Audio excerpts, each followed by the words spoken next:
నమ్మిన చోట కట్టెలమ్ముకోవాలంటే కష్టమే. ఆ నాయకుడి పరిస్థితి ఇప్పుడు అలాగే ఉంది. కండువా మార్చాక తిరుగుండదనుకుంటే తన పరిస్థితి గడ్డిపోచతో సమానంగా మారిందన్న ఆవేదనలో ఉన్నారట ఆ మాజీ మంత్రి. గతమెంతో ఘనమన్న చందంగా నడిచిన ఆయన పొలిటికల్ జర్నీ ప్రస్తుతం తీరమెక్కడో గమ్యమేమిటో తెలియదన్నట్లే ఉంది.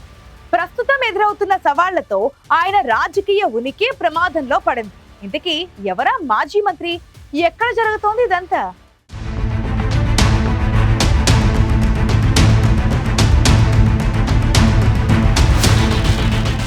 ప్రకాశం జిల్లాతో పాటు రాష్ట్ర రాజకీయాల్లో సీనియర్ నేతగా గుర్తింపు ఉన్న వ్యక్తి బాలినేని శ్రీనివాసరెడ్డి. 3 దశాబ్దాల రాజకీయ అనుభవం ఉన్న బాలినేని వైసీపీలో ఉన్నంతకాలం ఏది చేసినా సంచలనమే అనే విధంగా నడిచాయి రాజకీయాలు. 30 ఏళ్ల రాజకీయ జీవితంలో కాంగ్రెస్తో పాటు వైఎస్ఆర్ కాంగ్రెస్ పార్టీలో ఎమ్మెల్యేగా, మంత్రిగా పనిచేసి రాజకీయాలను శాసించారు బాలినేని. ఒంగోలు నియోజకవర్గంలో తిరుగులేని విజయాలను సాధించారు. మొన్నటి ఎన్నికలలో ఓటమి తర్వాత మారిన రాజకీయ పరిస్థితులతో ఫ్యాను పార్టీకి గుడ్ బై చెప్పి జనసేన పార్టీ కండువా కప్పుకున్నారు. కండువా మార్చాక మళ్లీ రాజకీయాల్లో హవా కొనసాగిస్తారనుకుంటే జిల్లా రాజకీయాల్లో ఆయన ఉనికే ప్రశ్నార్థకమైపోతోంది.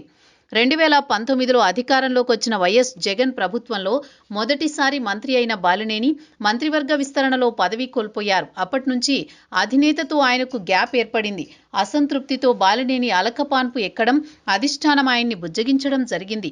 2024 ఎన్నికల్లో కూటమి పార్టీల సునామీలో ఒంగోలు నియోజకవర్గం నుంచి పోటీ చేసిన బాలినేని ఓడిపోయారు. కూటమి ప్రభుత్వం అధికారంలోకి రావడంతో ఎన్నికలైన 3 నెలలకే బాలినేని వైసీపీని వీడి జనసేన కండువా కప్పుకున్నారు.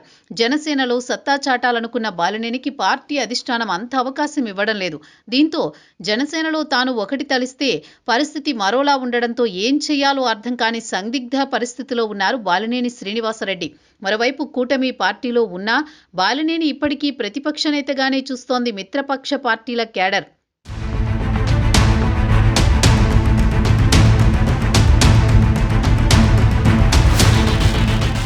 వ్రతం చెడ్డ, ఫలితం దక్కకపోవడంతో బాలినేని ఫ్యూచర్ ఏంటని ఆయన అనుచరులు ఆలోచనలో పడ్డారు. ప్రస్తుతం కూటమి పార్టీల నేతల నుంచి వ్యతిరేకతకు తోడు జనసేనలో తనకు గుర్తింపు దక్కకపోవడంతో అసలు ఆయన ఆ పార్టీలో ఉంటారా లేదా అన్న చర్చ నడుస్తోంది.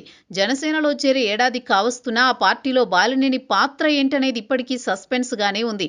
ప్రస్తుతం బాలినేని జనసేనలో సామాన్య కార్యకర్తగానే కొనసాగుతున్నారు. ప్రకాశం జిల్లా రాజకీయాలను శాసించిన బాలినేనికి జనసేనలో కూడా అదే స్థాయి గుర్తింపు లభిస్తుందని అంతా భావించారు. పార్టీలో చేరిన కొత్తలోనే ఒంగోలులో తన అనుచరులుగా ఉన్న 20 మంది వైసీపీ కార్పొరేటర్లను జనసేనలోకి తీసుకువెళ్లారు. దీంతో ఒంగోలు పాలిటిక్స్లో మాజీ మంత్రి మళ్లీ యాక్టివ్ అయ్యారని అందరూ భావించారు.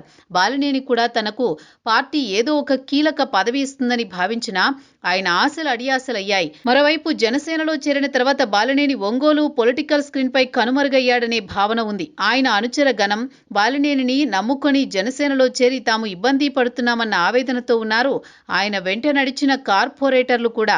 గత వైసీపీ ప్రభుత్వంలో బాలినేని ఒంగోలుతో పాటు జిల్లాకు చెందిన టీడీపీ, జనసేన నేతలను వేధించారని కూటమి నేతలు ఇప్పటికీ ఆరోపిస్తూనే ఉన్నారు. పార్టీలో చేరకముందే బాలినేనిని కూటమి నేతలు తీవ్రంగా వ్యతిరేకించారు. ఆయన కండువా కప్పుకున్న తర్వాత కూడా అదే వ్యతిరేకత కొనసాగుతోంది. ఏమాత్రం అవకాశం దొరికినా కూటమి నేతలు బాలినేనిపై విమర్శనాస్త్రాలు వేస్తూనే ఉన్నారు. జనసేనలో తన ఫ్యూచర్ ఏంటి అని పవన్ కళ్యాణ్ని కలుస్తున్నా పార్టీలో బాలినేని రోల్ ఏంటనే దానిపై క్లారిటీ రావడం లేదు. నిన్నమొన్నటి దాకా జనసేన కోటాలో ఎమ్మెల్సీ పదవి దక్కుతుందని బాలినేని ఆశించినా వర్కౌట్ కాలేదు. అయితే జనసేనలో ఏదో ఒక పోస్టు దక్కిన తర్వాతే జిల్లాకు రావాలనుకుంటున్న బాలినేని ఒంగోలుకు దూరంగా ఉంటున్నట్టు తెలుస్తోంది. అయితే ఒంగోలులో బాలినేనికి కూటమి పార్టీల నాయకుల నుంచి వ్యతిరేకత వ్యక్తమవుతున్న నేపథ్యంలో ఆయన ఆశించిన పదవి దక్కుతుందా అన్న చర్చ జరుగుతోంది.